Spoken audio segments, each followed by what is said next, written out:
বাবু, এইখানে কিস করো না প্লিজ। তাহলে কোথায় করব? বুকের উপর যান। না সোনা, আমরা গাড়ির মধ্যে আছি, সামনে ড্রাইভার আছে। কি করছো এগুলো তুমি? তাহলে তুমি যে বললে এখানে কিস না দিতে, তাহলে অন্য কোথাও দেই। এই ফাজিল, আমি বলেছি গাড়ির মধ্যে এসব না করতে। তুমি কি একটু আমার কথা শুনবে না?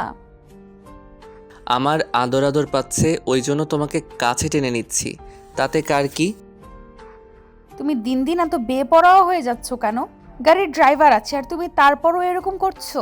তুমি কি একটুও লজ্জা শরম বলতে তোমার মধ্যে কি কিছুই নেই? বউয়ের সাথে রোম্যান্স করব, তাতে আবার লজ্জা শরমের কি আছে? তাই বলে গাড়ির মধ্যে?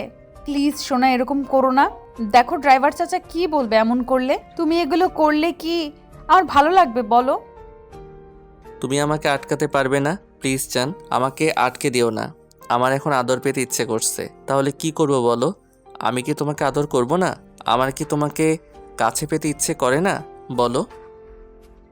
আমি কি তোমাকে বারণ করেছি তুমি আমাকে আদর করো না, কিংবা আমি তোমাকে কখনো বারণ করি? তুমি যখন আমাকে কাছে টেনে নাও। কিন্তু দেখো, এটা রাস্তাতে আছি আমরা, তার উপর গাড়ির সামনে ড্রাইভার চাচা বসে আছে, আর আমরা গাড়ির মধ্যে। এই অবস্থাতে কি করে রোম্যান্স করব বলো? তুমি একটু বোঝার চেষ্টা করো না কেন? আমি সবই বুঝি, ওই জন্যই বারবার তোমাকে কাছে টেনে নেই। আমি তো জানি তুমি আমাকে কাছে না পেলে থাকতে পারো না, আর আমিও তোমাকে আদর না দিলে নিজেকে সামলে রাখতে পারি না। তাহলে তুমি আমাকে বারবার কেন আটকে দাও? আরে বাবা, কোথায় তোমাকে আটকে দিলাম?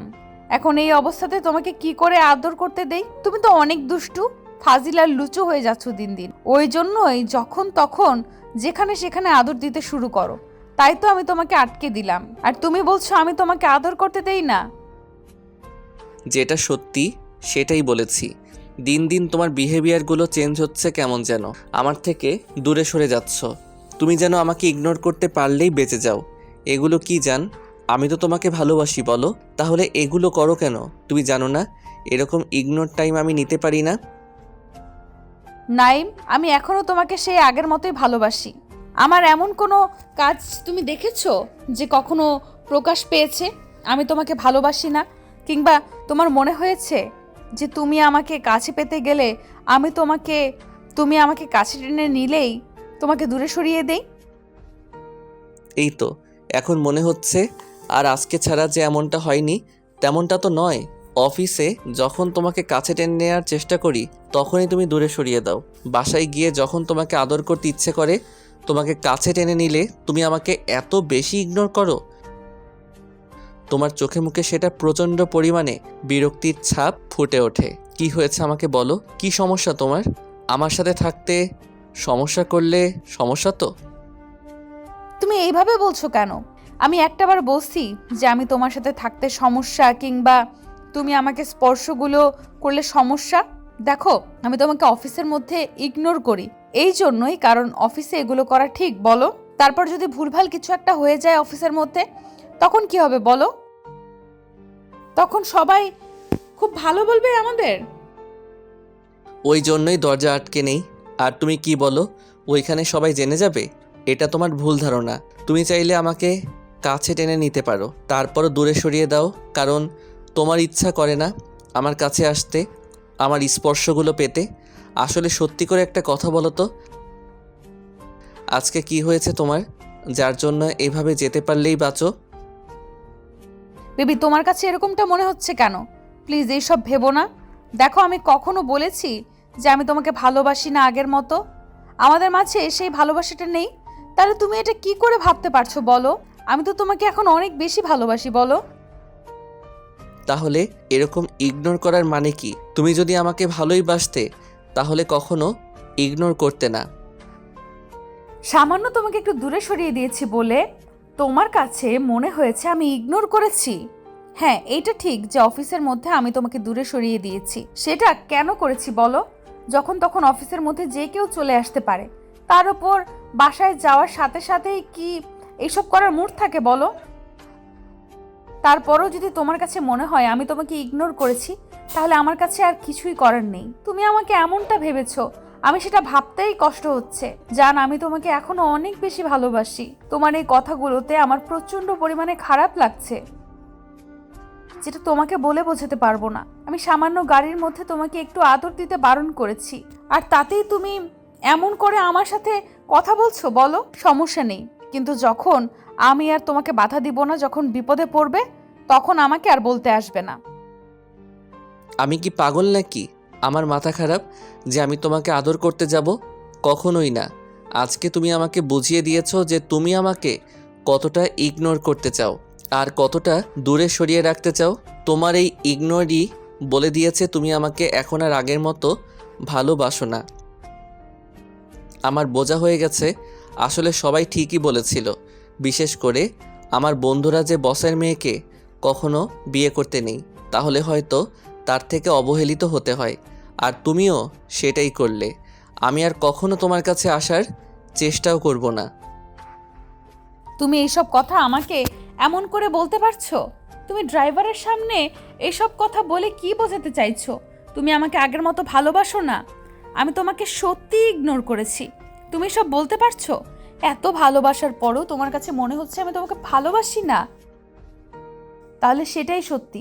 আমি আর তোমাকে কখনোই বোঝানোর চেষ্টাই করব না। বিয়ের আগে অনেক চেষ্টা করেছি, বোঝাতে পারিনি। তাহলে বিয়ের পর এসব ভাবলে আমি আর কি করে বোঝাবো বলো? আমি তো এখন নিজেকে শেষ করে দিতে ইচ্ছে করছে, এটা ভেবে যে যাকে এত বেশি ভালোবাসি তাকে বোঝাতেই পারলাম না যে কতটা বেশি ভালোবাসি।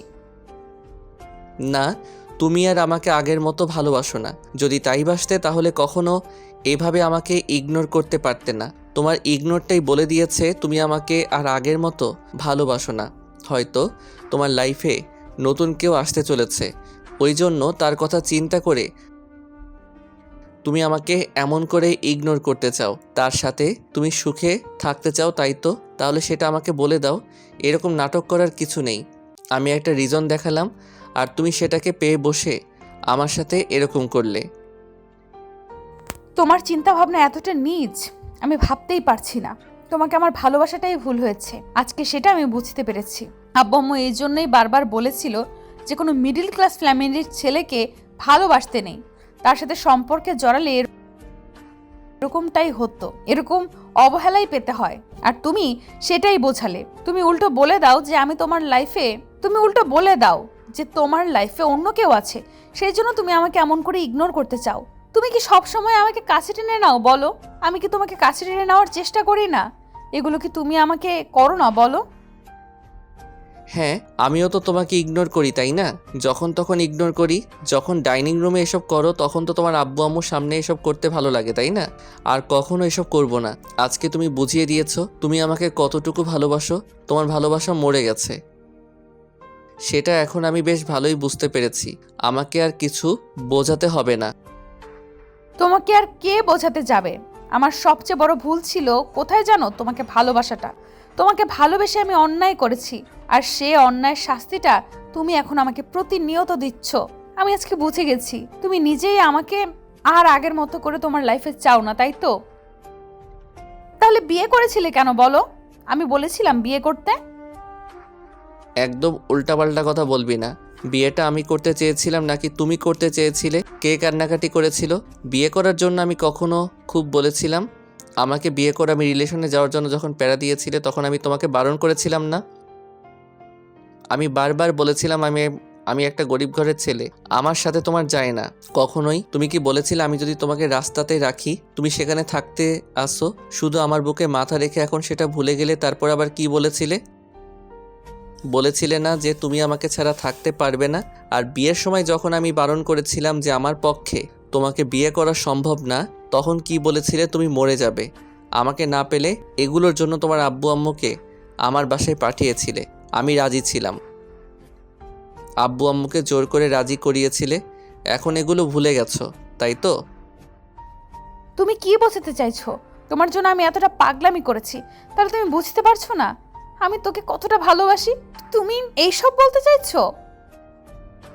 থাক, আর ভালোবাসাটা দেখাতে হবে না, আর বলতেও হবে না। তুমি যে আমাকে ভুলে যেতে চাইছো, অন্য কারোর সাথে ভালো থাকতে চাইছো, সেটা আমার বোঝা হয়ে গেছে। নাইমের কথাতে ফাতিমা সজোরে ওর গালে কষিয়ে একটা থাপ্পড় মেরে দিল। নাইম অবাক হয়ে কিছুক্ষণ ওর দিকে তাকিয়ে রইল। নাইম ভাবতেও পারেনি ফাতিমা এরকম একটা কাজ করবে। নাইম বারবার একই কথা বলছিল, যার জন্যে ফাতিমার প্রচণ্ড পরিমাণে রাগ হয়ে গেছিল। তাই রাগটাকে কন্ট্রোল করতে না পেরে এরকম একটা কাজ করলো। তো নাইম কিছুক্ষণ নিজের মুখের দিকে তাকিয়ে রইল, তারপর একটু হেসে বলতে লাগলো, খুব ভালো, ভালোবাসার প্রতিদান দিয়ে দিলে। আজকের পর আমি ভুলে যাব তুমি আমার ওয়াইফ। আসলে সবাই ঠিকই বলতো, বড়লোকের মেয়েকে বিয়ে করতে নেই, তাহলে সব সময় তার গোলাম হয়ে থাকতে হয়। আঙ্কেল গাড়ি থামান, আমি গাড়ি থেকে বেরিয়ে যাব। নাইমের কথায় ফাতিমা ওর দিকে তাকিয়ে রইল, আর ড্রাইভার গাড়ি থামাতে সরকারি থেকে নেমে গেল। ফাতিমা কান্না করে দিল, তারপর বারবার ওকে ডাকতে লাগলো কে চলে। তখন নাইম ড্রাইভারকে চলে যেতে গেলে ড্রাইভার বাসার দিকে চলে গেল। হাঁটতে হাঁটতে বাসায় চলে আসে, তারপর নাইম রুমে চলে যায়। আব্বু আম্মু আজকে ওকে হঠাৎ বাসায় দেখে অবাক হয়ে যায়। জিজ্ঞেস করলে নাইম কিছু বলল না। অন্যদিকে ফাতিমাও বাসায় যায়। তারপর কান্না করতে করতে রুমে গেলে ওর আম্মু সবটা জানতে পারে। সব জানার পর আম্মু ওকে বোঝালো, বলল বর যেমনই হয় তাকে মেনে নিতে হয়। ফাতিমা বেশি কিছুক্ষণ কান্নাকাটি করলো, তারপরও বারবার নাইমের নম্বরে কল দিতে লাগলো। ভাবলো যে মানুষটাকে এত বেশি ভালোবাসে তার গায়ে কিনা আজকে হাত তুললো, তাহলে কতটা কষ্ট পেয়েছে। আসলেই ফাতিমা ইদানিং কিছুদিন যাবৎ নাইমকে ইগনোর করার চেষ্টা করছে, সেটা কেন করেও জানে না। হয়তো অফিস কিংবা বাসাতে আসার পরে ওকে ইগনোর করার চেষ্টা করে, কিন্তু বিয়ের কিছুদিন অবধি এসব ইগনোর ছিল না। নাইম ওকে যখন নিজের কাছে টেনে নিয়েছিল, ফাতিমা তখনই ওর ডাকে সাড়া দিয়েছে। কিন্তু এই কয়েকটা দিন যাবৎ নাইম বিষয়টা খেয়াল করছিল, যার জন্যে ওকে এমন করে আজকে কথাগুলো বলল। আর তারপর কি হলো সেটা তো আপনারা জানতেই পারলেন। ফাতিমা বারবার নাইমের নাম্বারে কল দিল, তারপরে যখন ধরছিল না, ফাতিমা আর কোনো উপায় না পেয়ে নাইমের বাসায় চলে যায়। ওর আব্বু আম্মুর কাছে সবটা বললে ওরা চুপ করে রইল। তখনও নাইমের রুমে গেল। নাইম শুয়ে শুয়ে চোখের জল ফেলছে। তখন ফাতিমা গিয়ে ওর পাগুলো জড়িয়ে ধরে কান্না করে দিল আর বলতে লাগলো, বাবু আমি অন্যায় করেছি, তার জন্য তুমি আমাকে শাস্তি দাও। তারপরও এইভাবে রাগ করে থেকো না। দেখো আমি বুঝতে পারিনি যে তুমি এত বেশি কষ্ট পেয়ে যাবে, তাহলে কখনো এরকম ভুল কাজ করতাম না। আমাকে একটু মাফ করে দাও। তুমি এখানে কেন আসছো? তুমি তো ঠিকই করেছো। আমি একটা গরিব ছেলে, একটা ছোট লোক যে কিনা তোমাকে ভালোবাসার মতো যোগ্য না। আমি ভুল করেছি তোমাকে ভালোবেসে, বুঝতে পারিনি তোমার ভালোবাসাটা আমার জন্য না। তুমি আমাকে মাফ করে দাও। আমি তোমার ভালোবাসাটা বুঝতে পারিনি। তোমার মতো বড় লোকের মেয়েকে ওইভাবে ভালোবাসতে পারিনি যেটা তুমি চাও। তোমার ভালোবাসাটা যেমন সিচুয়েশন বুঝে, সময় বুঝে, তেমনি আমার ভালোবাসাটা তো নয়। ওই জন্য আমি তোমাকে তেমনভাবে ভালোবাসতে পারিনি যেমন করে তুমি আমাকে ভালোবাসতে চাও। ফাতিমা ফুপিয়ে কান্না করে উঠল। একটা সময় উঠে নাইমকে জড়িয়ে ধরতে গেলেই নাইম ওকে ছাড়িয়ে নিল। তখন ফাতিমা বলতে লাগলো, তুমি যদি আমাকে মাফ না করো তাহলে কিন্তু আমি নিজেকে শেষ করে দিব। প্লিজ জান, আমি আর কখনো এরকম ভুল করব না। তুমি আমাকে ক্ষমা করে দাও, তারপর একটু মেনে নাও, বুকে জড়িয়ে নাও। আমি অন্যায় করেছি, তুমি তো জানো রেগে গেলে আমার মাথা ঠিক থাকে না। কখন কি করে বসি সেটা বুঝতে পারি না। আমি তোমাকে হাত তুলে অনেক বড় অন্যায় করেছি, তার জন্য তুমি আমাকে মাফ করে দাও। না, কখনোই না। আমার দ্বারা তুমি কখনোই মাফ পাবে না। তুমি যেটা করেছো সেটা ঠিকই করেছো। তুমি বুঝিয়ে দিয়েছো একটা মিডিল ক্লাস ছেলে কখনো বাসের মেয়েকে ভালোবাসতে পারে না। আমি তো চাইনি, তাহলে তুমি কেন করেছিলে এরকম পাগলামি? কারণ তোমাকে ভালোবাসি আর এখনো কাছে পেতে চাই। প্লিজ আমাকে দূরে সরিয়ে দিও না, তাহলে আমার অনেক বেশি কষ্ট হবে, থাকতে পারবো না তোমাকে ছাড়া। প্লিজ মাফ করে দাও আমাকে। শোনো, এসব কথা আমি অনেক শুনেছি। আগেও তুমি বিয়ের পর অনেকবার আমার গায়ে হাত তুলেছ, সেগুলো আমি মজার ছলে নিয়েছি। কিন্তু আজকে যেটা করেছো সেটার জন্য তোমাকে আমি কখনোই মাফ করব না। তোমাকে অনেক কষ্ট দিয়েছি না? এই হাতে তোমাকে মেরেছি তো, দাঁড়াও, আমি যেহেতু তোমাকে আঘাত করেছি আমি নিজেকেও কষ্ট দিব, যেটা তুমি সহ্য করতে পারবে না। ফাতিমা কথাগুলো বলে এবার কোথাও কিছু খুঁজতে লাগলো। নাইম বুঝতে পারলো পাগলিটা ক্ষেপে গেছে, তাই রাগ করে থাকাটা ঠিক হবে না। হয়তো রাগের মাথায় একটা থাপ্পড় মেরে দিয়েছে, তাই এসব তাড়াহুড়ো করে উঠে আসলো। তারপর ফাতিমাকে আটকানোর জন্য একটা হাত ধরতেই ফাতিমা হাতটা ছাড়িয়ে নিল। তারপর দরজার দিকে যেতে গেলে নাইম তাড়াহুড়ো করে ওকে পেছন থেকে জড়িয়ে ধরল আর ওকে শান্ত করার চেষ্টা করলে ফাতিমা ছোট চেষ্টা করলেও যেন কোনো উপায় নাই পাগলিটাকে দুই হাতে শক্ত করে পেছন থেকে জড়িয়ে ধরে রেখে তারপর ওর পেটের উপর দুই হাতে স্লাইড করতে আরম্ভ করলো। ঘাড়ে আর গলায় অনবরত কিস করতে লাগলো, যার জন্যে ফাতিমা স্তব্ধ হয়ে গেল আর গিয়ে কান্না করতে লাগলো। তারপর একটা সময় নাইমের দিকে বিদ্যুৎ গতিতে ঘুরে ওকে জড়িয়ে ধরলো আর কান্না করে দিয়ে বলল, আই এম সরি বাবু, তুমি যখন যা বলবে, যেভাবে বলবে আমি তেমনভাবেই থাকবো। তুমি যদি বলো আজকে থেকে তোমার বাসায় থাকতে হবে, আমি সেটাই করব। তারপরেও আমি তোমার ইগনোরটা নিতে পারবো না। তাহলে তুমি যখন আমাকে দূরে সরিয়ে দাও তখন আমার কতটা কষ্ট হয় তুমি সেটা বুঝতে পারো না? বললাম তো সরি, আর কখনো হবে না। তুমি আমাকে মারো বকো, তারপরও এভাবে বুকে জড়িয়ে ধরে রাখো, আমার কষ্ট হচ্ছে খুব। ঠিক আছে, আমি কষ্টটা কমিয়ে দিচ্ছি তো। নাইম কথাটা বলে ফাতিমার ঠোঁটজোড়া নিজের দখলে নিল। সাথে সাথে ফাতিমাও যেন বেপরোয়া হয়ে উঠল। তারপর একটা সময় ওকে নিজের সাথে মিশিয়ে নেওয়ার চেষ্টা করলে নাইম ওর বুকের উপর থেকে শাড়ির আঁচলটা ফেলে দিল। এই যে আপনারা এখনও এখান থেকে যাননি, ড্যাব ড্যাব করে তাকিয়ে না থেকে ভাগেন।